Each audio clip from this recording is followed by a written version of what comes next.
Hello, BookTube. As you can see, I once again have my guest. This is Zach from the Brattle bookshop in Boston.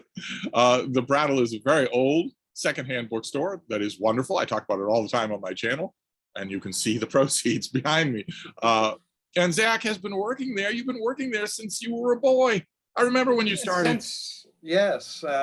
It's been 16 years now. Good Lord. Summer. You were young, you had a mop of curly hair, you were full of promise, and now look at you. Yeah, well, I still like to think that my best days aren't that far behind me. So you've been working at the Brattle bookstore a long time. The Brattle is both a used bookstore and also an antiquarian bookstore.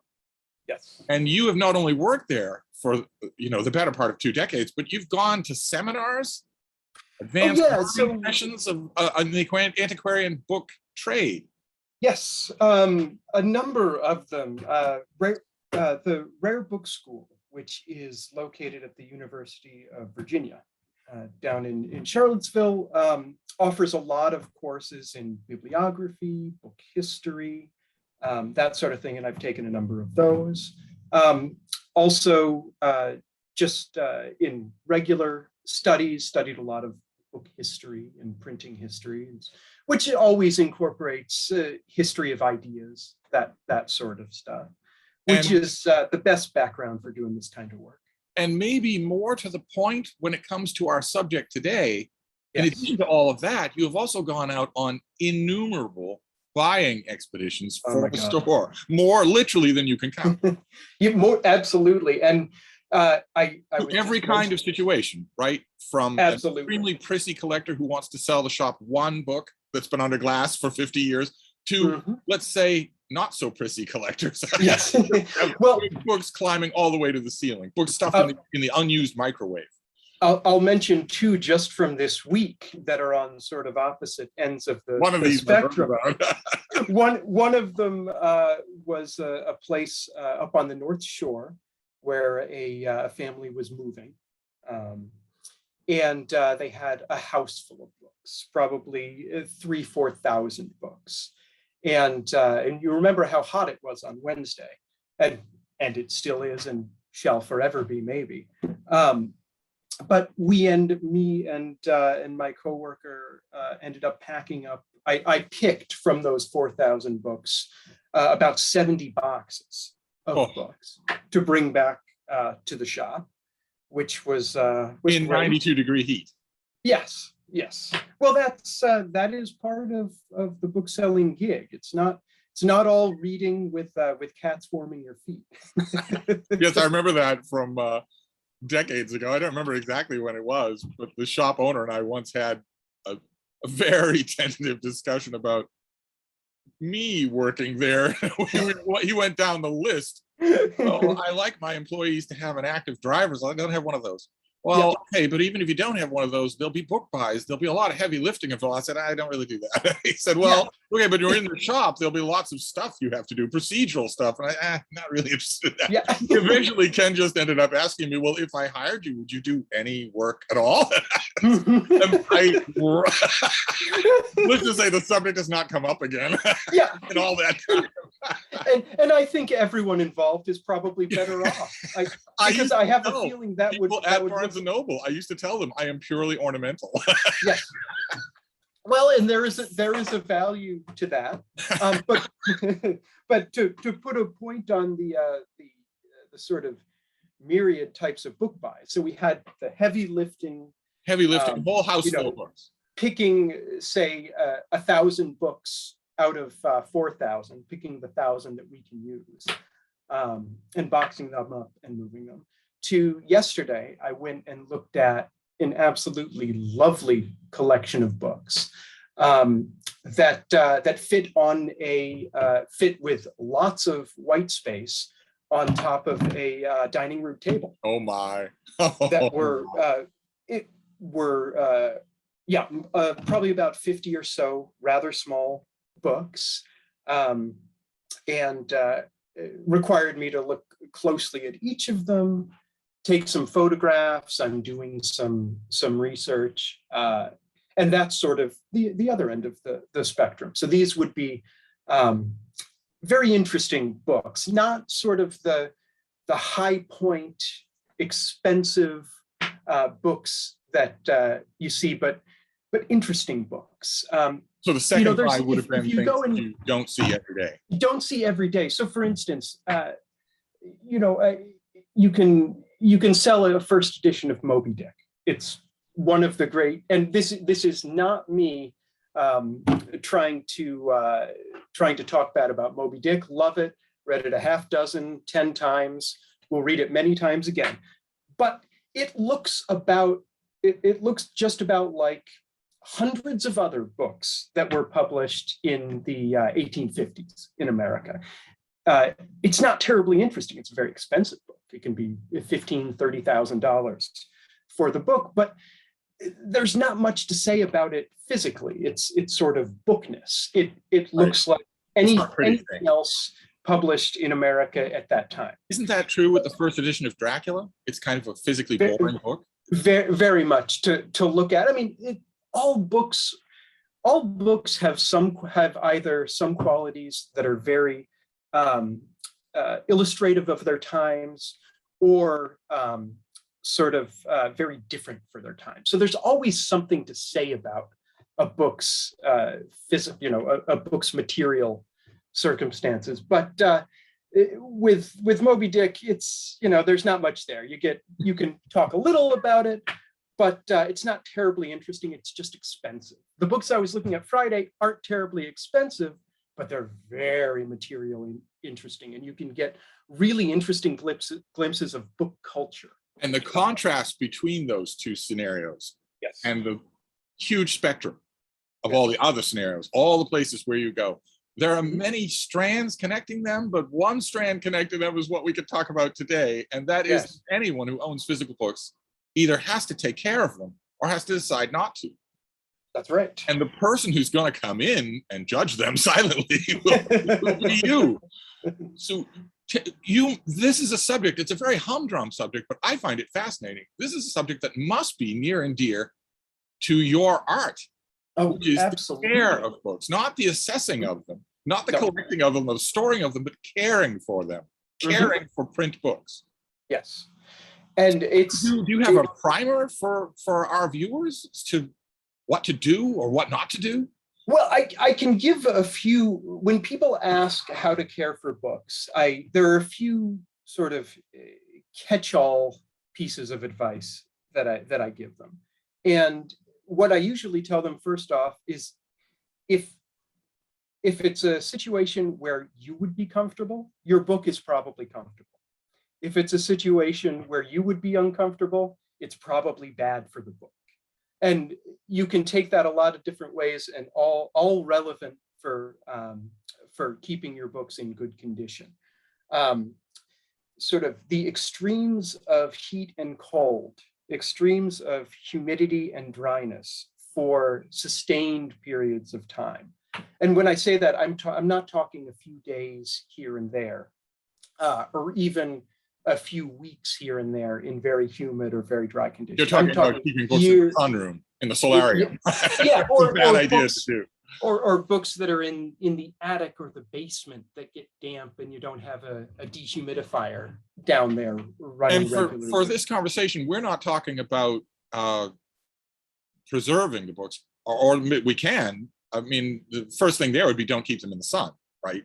Well, absolutely. But that's not really a question of cleaning. Cleaning is a whole other thing. What I'm talking about here, and we can certainly talk about cleaning as well, as just sort of keeping your books in the shape where you can still easily use them. Right. When I'm assessing condition just for sort of general books in the store, my guideline is, would I take this book into bed and read it? And if I would, the condition's fine. It's perfectly welcome in the shop. If I hesitate to answer yes, it's either not something we're not going to buy at all, or it's something that's going to go out in the sale lot. And now, maybe what are the highest candidates for the likelihood of getting them into that way, of getting them to the shape where you don't want to take them into bed or bring them into the shop? Sure.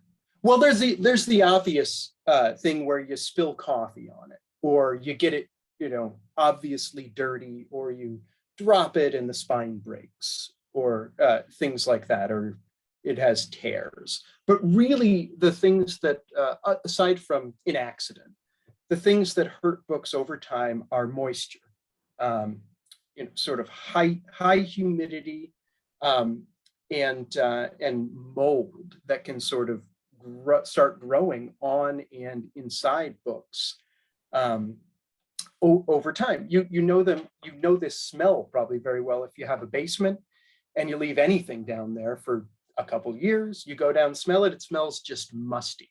Right. Well, what you're smelling there is mold. Is active. So people who fetishize printed books, Yes, or even who love, I don't have to use the word fetishize. Yes. They will often go on and on about the fact that my beloved ebooks have no old book smell. Yes. Is old book smell just basically junior grade mold? Is there any other way to make an old book smell other than? Yes. Oh, absolutely. Okay. If you're talking about old rag paper, it definitely has an odor. If you're talking about sort of older wood pulp paper, it has sort of a different odor. You're not necessarily smelling old when you think, or smelling mold when you think of old book smell. But someone who's around it a lot can certainly tell the difference. And some people who, walk into a room and say, "Oh, I love that old book smell," there might be some mold in there if you're not used to distinguishing between that and sort of good book smell. I have so many questions now. Let me start with before we get into the actual techniques.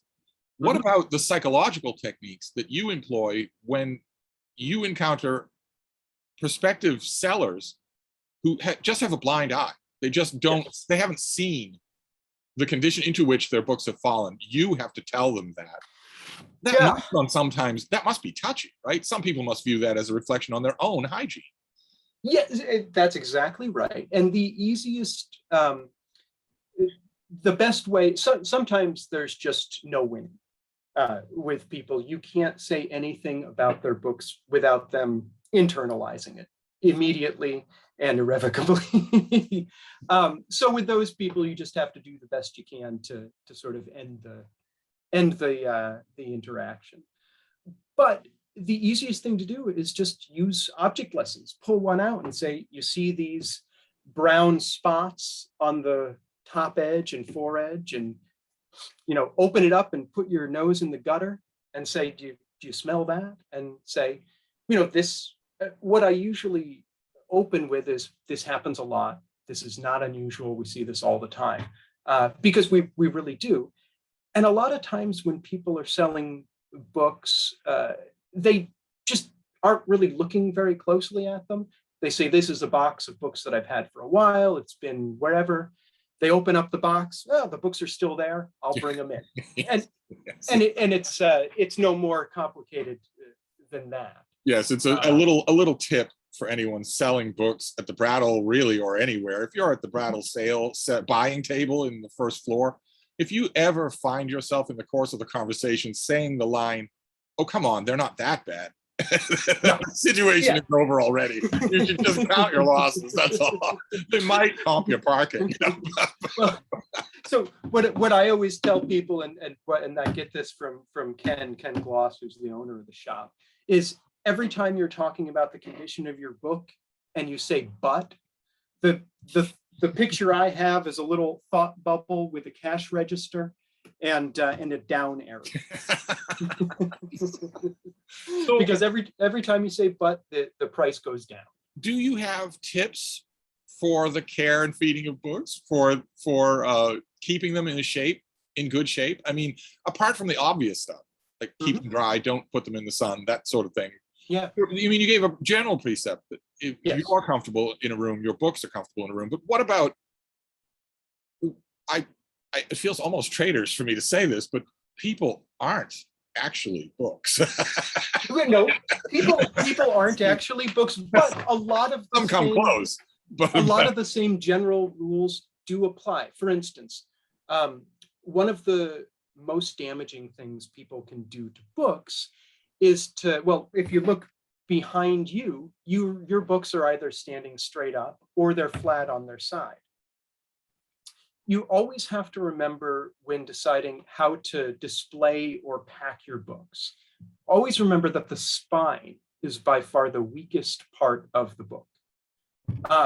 So any sort of, any pressure that's sort of uneven on that spine or pressure that is directly onto that spine is going to eventually damage the book. So an antiquarian book dealer on BookTube referred to it as cocking. Well, that is one way, and cocking happens. He gave us a technical term, and being children that we were, we all went nuts with it in unprofessional ways. Oh, absolutely, and I think it's appropriate to do. Booksellers pretty much all have the same sense of humor, and it's that sense of humor. So you're in good company. But cocking essentially happens, if you see what I have here, if you have books like this in a big stack, and the one on the bottom is a little forward or a little back on the bottom, so that the force of the weight of the books on top is either pushing the spine back or pushing the spine forward. That's how you get cocking. So you go from a book that's like this, even spine, to either having sort of an overbite or an underbite. So you don't want to do that. You do not want to do that unless you want to have, cocked up books. Another thing that that can be really tough on books, a lot of times when people bring in boxes of books to us, they think that it's best to bring them in the box so that you can see the spines, so that the spines are up and easier for us to view. That is the second worst way to pack your books.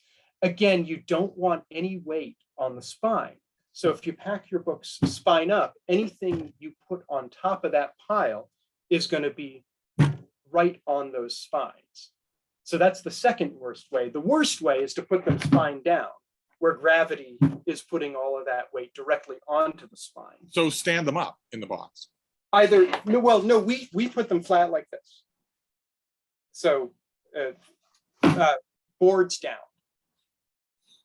That's by far the best way to do it.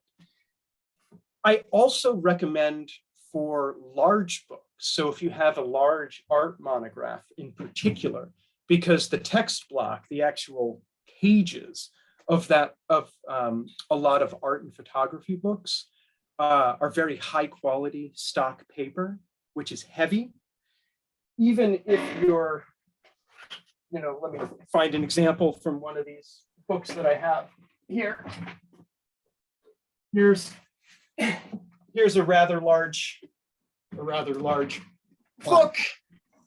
So even if you have this book on a shelf standing up straight, you're actually putting a fair amount of pressure on the spine.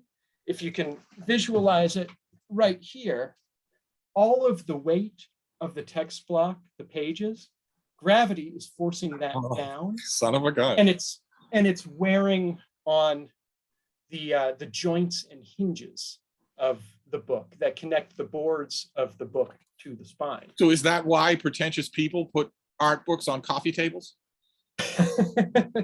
Well, it could be a nice byproduct of that pretentiousness. So how would you store a thing like that then? If you can't even put it up on a shelf? I'd put it like this. If you go to museums, all their portfolios and atlases in their library are stored like this. But stored individually like that. You can't put it on top of it. You can stack them. You can stack them. Well, but then what about cocking? Well, you just make sure to stack them evenly, and every once in a while you move them, because the key word here is sustained. Sustained exposure to moisture, sustained uneven pressure on the spine. What about dusting? Dusting, as long as you do it every once in a while, and the dust on the top edge, which usually is where it gathers on a book, if you have them on shelves.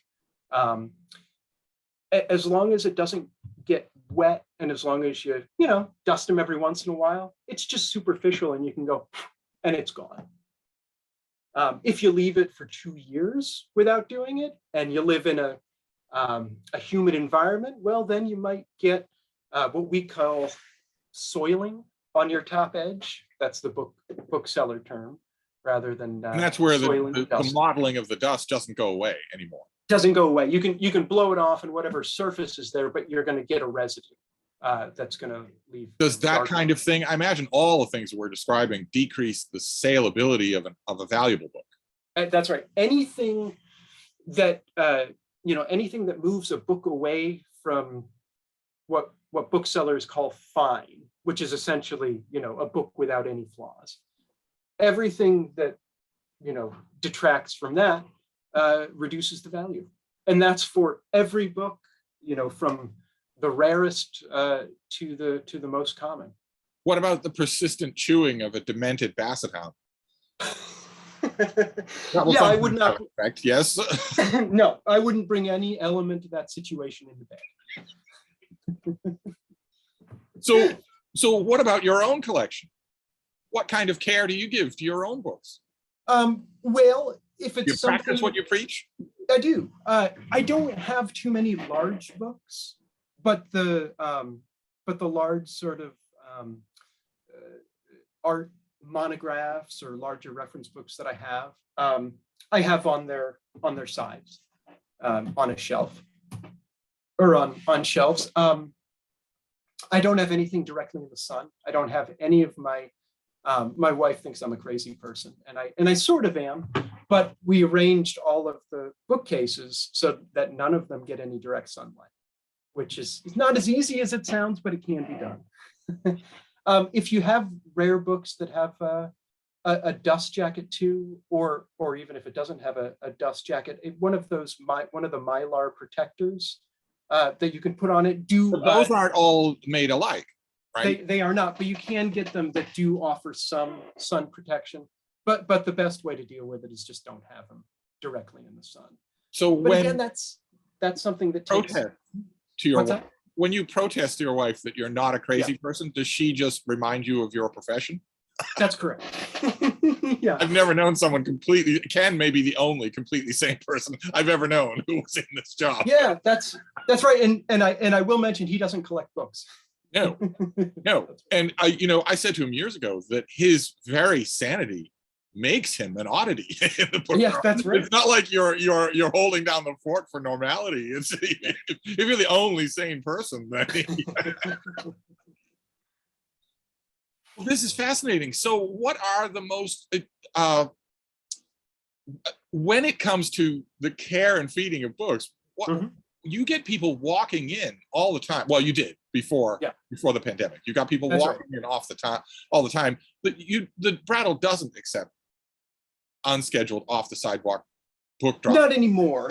We don't do that any longer. We try to vet the books as much as we can before people bring them in. We want to know that there's at least a good chance that we'll be interested. And the standard spiel on the phone is, not just how many and whatnot, but and what type generally, but also take advantage of modern technology. Send us pictures. Yeah. So we can zoom in, so that we can pinch the picture and see what's there. Yeah. So for instance, if somebody even with dealing with the shelves behind you, Steve, if the cases that we can see behind your head, if somebody broke those into 4 different photos, chances are we could get a good idea of what you have there. We see enough books frequently enough that we can get a pretty good idea. Now, I would imagine that even in a cell phone photo, your eyes would spot something immediately that you wanted to look at. Yeah, usually, or only a lot of books that are a lot older than the modern books that you have behind you don't have much to indicate what they are on their spine. But even in those cases, the bindings themselves would tell us, okay, this is interesting. This is that's odd, though. Why? I mean, it's off topic, but why did that change? If you went into a bookstore in the 18th century, everything would look the same. It would just Right. be walls and walls of books that look basically the same.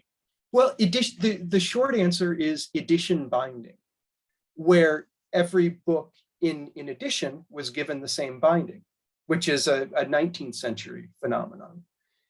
In other words, now if you go to a new bookstore and you buy a copy of the book, every copy of that hardcover book will have the same binding, right? Right. They're bound by the publisher. That is in the run of book history a relatively new phenomenon. Even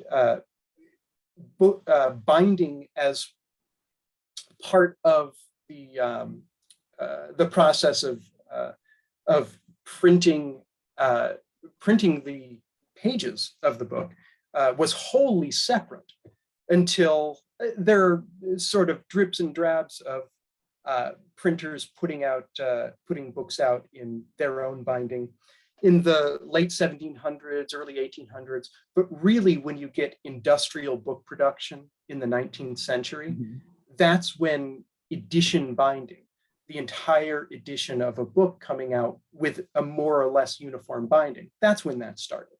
And did that shape the aesthetics of the book world? People wanted their own shelves to look uniform, no matter where they got the book and no matter whose edition it was. That's right. Well, you have that sort of largely gone too, right?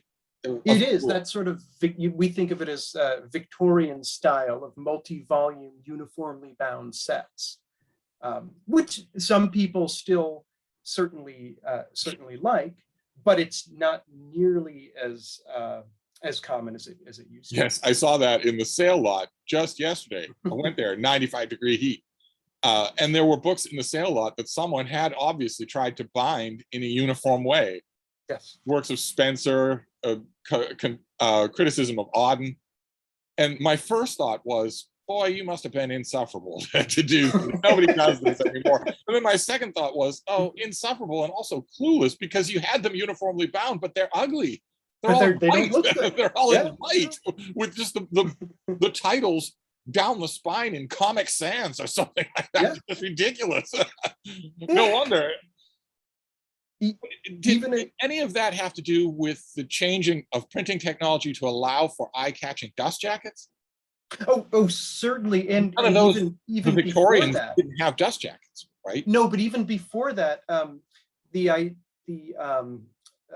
introduction of what we call case bindings, where the printer, where you'd have the printed text block, so the sewn sheets of the sewn and folded sheets of the book, the actual pages that you would read, were produced, and then you'd have a separate case for the cloth binding that would include the boards and the cloth that surround it, and you just take glue and you'd put glue on the inside of the spine and you'd slap it right on the text block to make a book. When that was mechanized, again in the middle of the 19th century, it allowed for these uniformly bound, edition bound books. So you could have a lot of these, really, I think they're very nice decorative cloth bindings that were mass produced and easily assembled. I've seen some of them at the shop. Because for most of book history, binding was a bespoke process. Each book was bound individually. If I were an Englishman in the middle of the 1700s, and I were a book collector, I would buy a new book, but the new book would just be the sheets, just pages. Yes. Maybe they'd already be folded and sewn together, but they wouldn't have a binding on them. And I'd then take them to my binder, or the bookseller would send them to the binder, and I'd choose what binding I wanted to put on it. There was a bookbinder in Harvard Square decades ago, and for a friend of mine gave me an old edition of the Letters of Pliny the Younger, and I thought, well, wouldn't this be neat to have this bound? I went to this guy, this Hans Mollman, up on the third floor of a building that and surrounded by books. And he went on for half an hour, maybe 45 minutes, about how it was a dying art. And then he undertook the work, and he said it'd be ready in 3 weeks. It wasn't. Then a month, then 2 months, then 3 months, then 4 months, then 5 months. In 5 months, it was done. Yes. And they're like Taylor's, but a longer timeline. yes, and he had bound the thing. He thought, this is really decorative, and I said, okay, but I can't help but notice I can't open the book. He said, yeah, I made it nice and tight, so it'll be prettier that way. And instead of putting Pliny on the spine, he put Secundus. Oh no, Pliny the Younger. Oh no. And he wanted more money. And when I said, well, that's more money than you said, he said, yeah, I had an electric bill. And I said out loud to him in his shop, I don't doubt this is a dying art. And you know what I did with that volume? I got it sent to the Brattle. I don't know what you did with it. You don't have it anymore, I'm sure. But I'm sure we don't. So it's a total fraud. Yeah, well, I will, in defense of bookbinders, there are many very good, very professional bookbinders that I got some of whom we employ from time to time. Do you? Top does. Oh yeah. And we're opening new conversational avenues here, and we don't have any time left. Yeah. Sorry, the camera's bouncing around. We know what that means. I know what that means. Someone's not behaving. Well, one question I had for you with all of the construction and renovating that was going on in your place, yes. I saw from the Instagram that you had at one point you had some plastic sheeting over your shelves. Did you do any? Well, first question.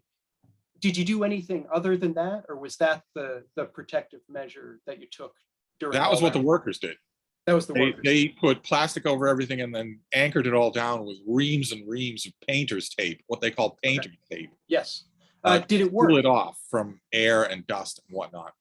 Did it work for the most part? It appears to have worked. The books don't seem in any of the worst wear. Yeah, I would. I've had some similar work done, and that's what I did with my books. I did it myself because I just don't trust anybody other than me to do that kind of process. And there was a little residue on the top edges of the books, but again, I didn't leave it for very long.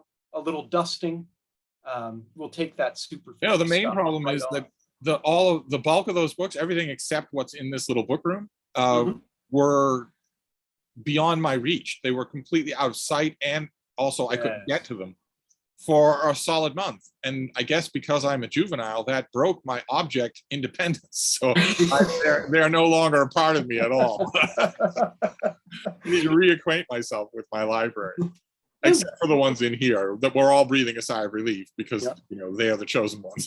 So, they don't have to worry. But all the rest of them, boy, oh boy, it only takes the break of a month to have your bookshelves uncovered and see just how many copies of X, Y, or Z you have, or how many biographies of H.G. Wells or Rudyard Kipling you have. In a completely unrelated topic, I'm coming out to look at some of your books on Monday, aren't I? Yes, indeed. Yes, indeed. It made me, when those shelves were uncovered, and I'd already trained myself not to think about them anymore, not to care about them. Well, and suddenly, they're all saying, hey, remember me? Third volume in a collected letters set that you haven't touched in 20 years? Remember me? No, I spent a month reacquainting myself with my babies, with the books that I love the most.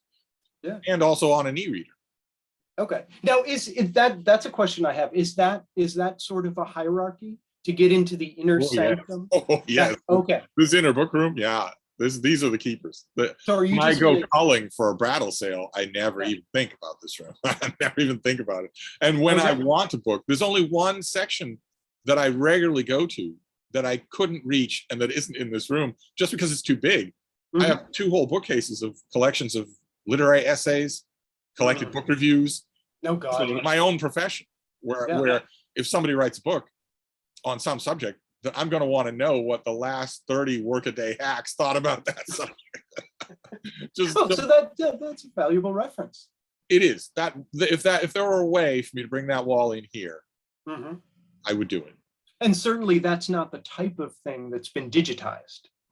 No, those things never will be, unless Yeah, unless right. you're Samuel Johnson. They never will be. But Prescott, No. Peter Prescott from the Times, no one remembers him.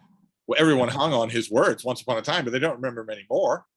Yep. No one would ever bother. I don't think they'd ever bother to make collections. In fact, there are quite a few huge names who didn't even get collections. Kakutani. Yeah. Miku Kakutani has never had a collected book review, as far as I know. She will. She will at some point, though, right? I don't know. Like at some point. I mean, at some point in everybody's career, they come back for one last pile of cash, right? If the publisher's interested, but people. Yeah, I feel like Kakutani would. I mean, I might even.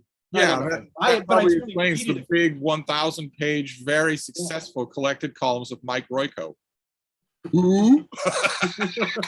Once upon a time, everybody east of the Appalachians doted on him. Completely forgotten. Now, no one will ever go back for a second bite of the apple of Mike Royko. And Kakutani's the same way. I think it's the same thing as what happened to my books under their tarps. The minute she's away, you suddenly wake up and realize, boy, this was really bad. This is really the foremost book critic in the Western world was really bad, a derivative, boring hack for a long time. So why would we want to reprint these things? I love how an astute critic like Sam Sachs at the Wall Street Journal. Oh, fine reviewer. Even I know who he is. Occasionally he will drag a disreputable friend into the shop.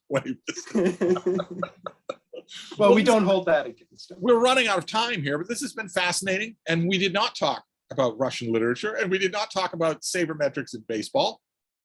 Will you join us again? Will you come back next week? I hope to do it this time next week. I had to forego most of these fripperies when my home was not my own. And I don't know if that will be reflected in the book sale next week. I can't help but think that it will.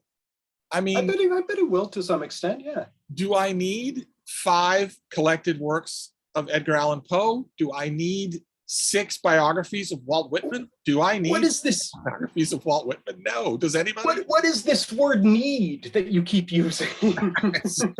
I know. I think your book collection is just achieve a momentum of their own. Yeah. And that needs to be critically examined from time to time. We'll see if that's happening. One little side benefit that the workers gave me is a floor-to-ceiling built-in bookcase. Oh, right. I wasn't expecting that. That's more than a side benefit. Yeah, it's really nice. It's really good. I'll show it to you if you come over. I can't wait to see it. Well, let's wrap this up before we get stopped in mid-sentence. Very good. Thank you very much for joining us. We'll see you soon next week. All right.